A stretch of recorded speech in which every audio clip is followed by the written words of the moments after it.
Everybody wants to live every day like it's Saturday, but not everybody is able to do it fearlessly. The issue with that is you have to find a way to conquer fear. And I think in this particular instance, we can come up with a mechanism to say, hey, listen, no matter what's happening in the present or maybe in the uncertain future, if we can create a plan, if we have certainty by looking at all the projections and all the what ifs, that we should be able to spend a certain amount X on all these individual items that are really important to you and support you and making sure that you're routinely spending what you should be spending to support what you define as like a great or an ideal Saturday. That's what real planning really is ultimately all about.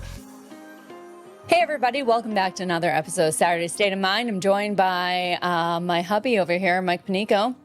Don't call me hubby anymore. I like to call you Mike Panico just so I don't confuse you with all the other ones there. Hey Mike, have you ever heard of a little musician known as Cher? Sure have. How's she doing these days? I don't know, but could you name me any Cher songs? I could, and if I name one, will you sing it for everybody? Absolutely not. People want to hear, is it Believe? Can we hear Believe from you? Oh, wow. That's definitely no. But I'm here to talk about Turn Back Time. Oh, okay. That's the one I was referring to today. And more specifically, I think a better use of all our time here than hear my spot on Cher impersonation is, what would you do differently if you could turn back time? Yeah. Go back to maybe your 30s when you actually started saving and planning for retirement, even if that's not what you knew you were doing. What would you do differently if you could turn back time? So like in our 20s or 30s? Yeah. Let's say 30s. I've often said that there's only one thing that I would have done differently, and that's, can you finish that one for me? You would have started a family earlier. I would have had kids earlier. Yeah.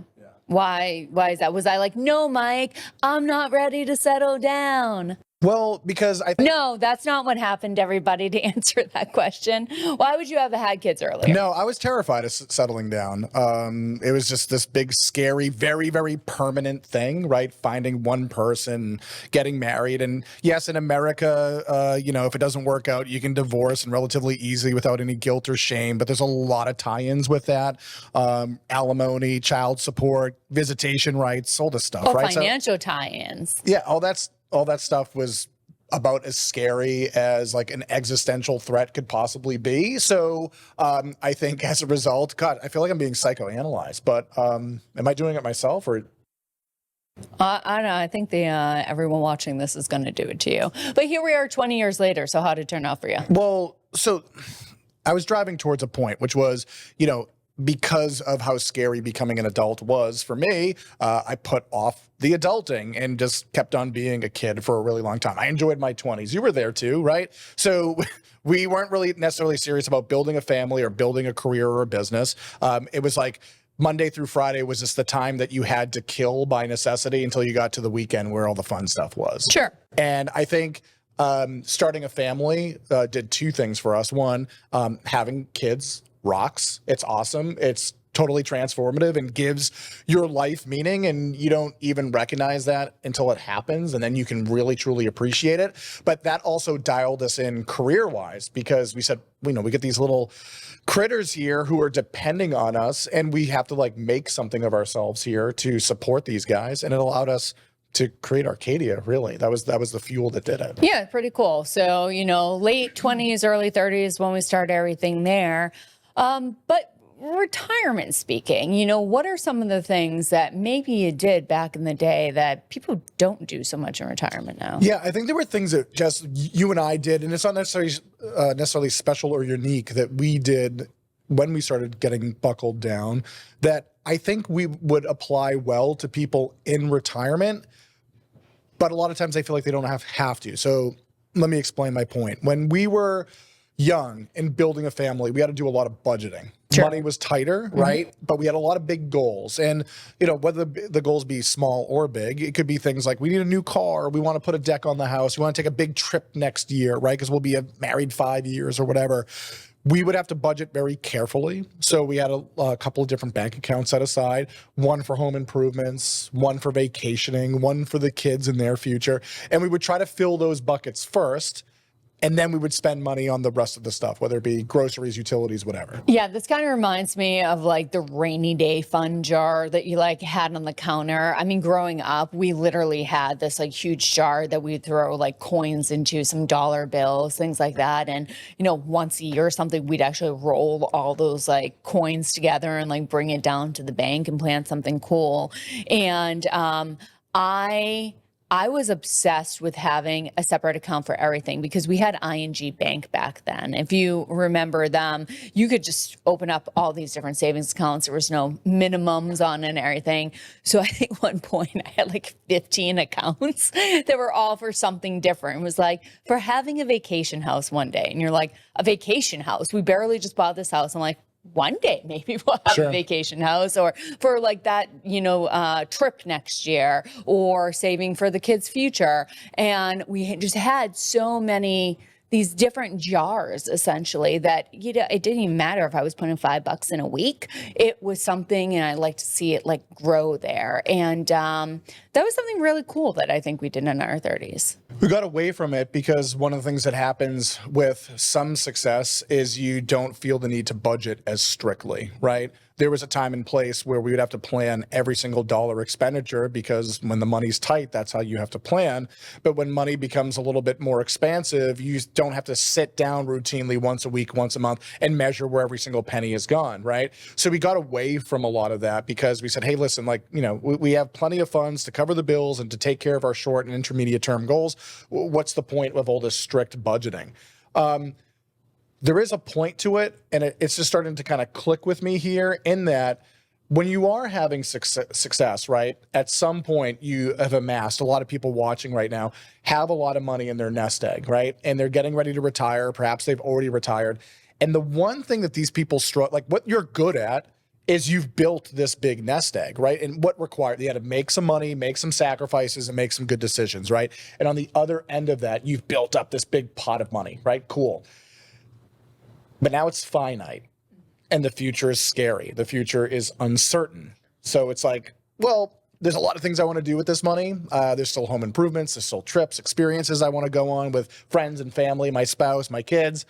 But man, what if the next president's a lunatic? Or what if the market crashes? Or what if interest rates do this or taxes do that? Maybe I shouldn't touch this jar all that much. Maybe I should be sparing when I dip into it, right? And what we've observed is that as a lot of people age, they don't spend all the money that they wish they could have if they had, say, like more clairvoyance or confidence about their future. Yeah, I think it's really, you know, sometimes a lack of clarity about what your money's there for and what it's doing. Like, you know, I'll hear anecdotally some people being like, oh man, I went out to dinner like, gosh, like 3 times last week. Like, I gotta like cool it down. Well, maybe you never went out to dinner like the month before, but it just seems like this like recency bias that like, oh man, I gotta pull back on my spending.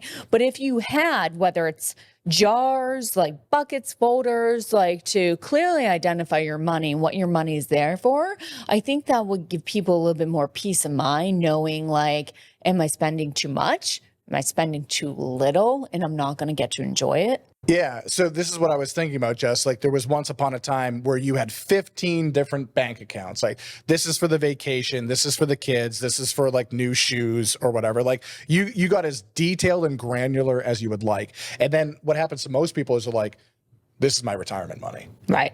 Well, okay. Well, in retirement, there's a lot of different strata there, Sure. right? There's money you'll spend on just living, food, healthcare, right? But then there's fun stuff too, golf, experiences, trips, hobbies, but people don't stratify it that way. So here's like the rub, right? I think a lot of people watching this that we've interacted with, they're great at saving, but they stink at spending. So it's like, what if we could turn this whole thing on its head? Turn back time?